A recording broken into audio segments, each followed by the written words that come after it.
4 वर्ष तक बैठे रहे। माता बहुत दुखी है। एक दिन क्या हुआ, समाधि खुलती है, सती माता आई, आकर के प्रणाम किया। जैसे ही बगल में बैठने के लिए हुई, उसी समय बाबा भोलेनाथ के सामने आसन लगा। कहा देवी, बगल में तो केवल और केवल पत्नी का ही अधिकार होता है। तुमने मेरी माँ का रूप धारण किया और जिसे हम गुरु मानते हैं, जो हमारा पूजनीय है, उसका आसन हमारे सामने होता है। बहुत दुखी है माता,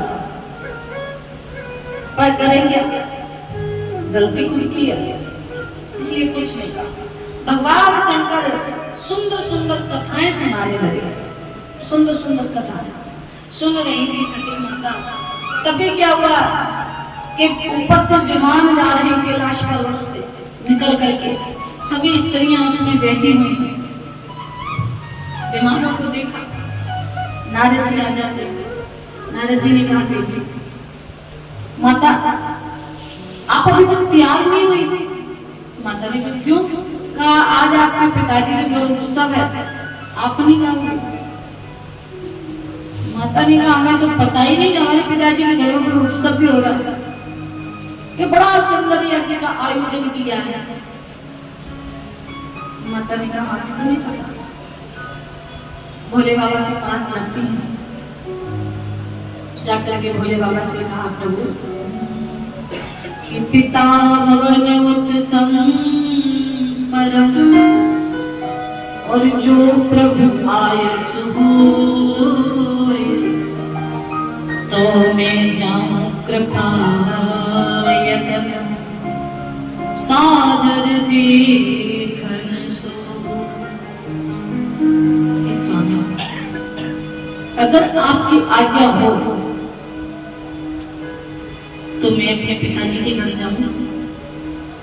बाबा भोलेनाथ कहते हैं, देवी तुम्हारे पिताजी ने हमें बुलाया नहीं, निमंत्रण नहीं दिया, तो नहीं जाना। वो मेरे बैर के खातिर तुमसे भी बैर करने लगे। क्यों? माता ने जब पूछा तो बाबा कहते हैं, एक बार की बात है कि ब्रह्मा जी की सभा में सभी बैठे हुए थे। वहां पर दक्ष का आना हुआ, तो मैं अपने नेत्रों को बंद करके बैठा था, इसलिए मैंने देखा नहीं कि दक्ष आए हैं, तुम्हारे पिताजी आए हैं। सभी देवता उनका सम्मान करने के लिए खड़े हो गए और मैं बैठा था। कहते ना, जब हमारा कोई पूजनीय हमारे सामने आता है तो हम अगर बैठे हैं तो तुरंत खड़े हो जाना चाहिए, उसका सम्मान करना। अब यहाँ पर जो नेत्रों को बंद करके बैठा है, भला वो ध्यान में बैठा है, वो क्या देखेगा कौन आया कौन चला गया। दक्ष आए, भोलेनाथ अपने नेत्रों को बंद करके राम राम जप रहे हैं, नहीं खड़े हुए, सभी देवता खड़े हुए। क्रोध में आया दक्ष, क्रोध में आकर के भला बुरा कहने लगा। कहा, तेरे पास कुछ भी नहीं है, शमशान की वासी अमंगल आ रही है और बड़ा क्रोध में है। इतना घमंड है, मुझे देख करके खड़ा नहीं हुआ, मेरा आदर सत्कार नहीं किया। पर बाबा भोलेनाथ ने कोई जवाब नहीं दिया। और जब कोई जवाब नहीं दिया, कई बार कहते हैं ना, जब तुझसे न सुलझे तेरे उलझे हुए धंधे, तब भगवान के इंसाफ पर तू छोड़ दे धंधे। वही तेरी मुश्किल को आसान करेगा, जो तू ना कर पाया वो भगवान करेगा। परमात्मा के भरोसे छोड़कर तो कई बार तो हम खुद ही फैसला लेने लग जाते हैं। सामने वाले ने कुछ कहा, हम सोचे उसने एक क्यों कहा, ऐसे तो 4 सुना के आए तब सही होगा। और तुम 4 ना सुनाओ, उसने एक कहा, तुम एक भी ना सुनाओ। जब वो कुछ कह रहा है ना, तुम बस अपने हाथ जोड़ दो और वहां से वापस चल जाओ। इससे आप छोटे नहीं हो जाओगे।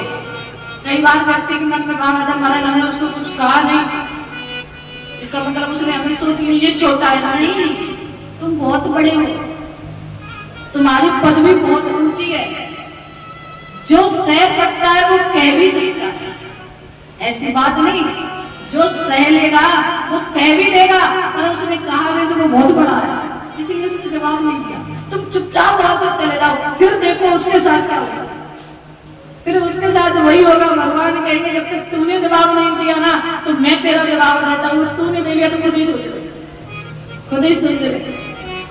एक बार भगवान छोड़ कर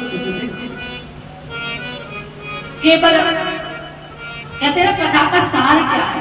हम कथा में जाते हैं तो कथा से लेकर क्या आते हैं, कथा से हमें कोई ऐसी चीज, मैं नहीं कहती कि मैं 9 दिन जो भी बोलूं आप लोग ग्रहण कर लेंगे, ठीक है, हो भी नहीं सकता। 9 दिन में अगर एक भी शब्द कोई अच्छा लग जाए, 9 दिन के अंदर कोई एक शब्द अच्छा लग जाए, उसे पकड़ लेना।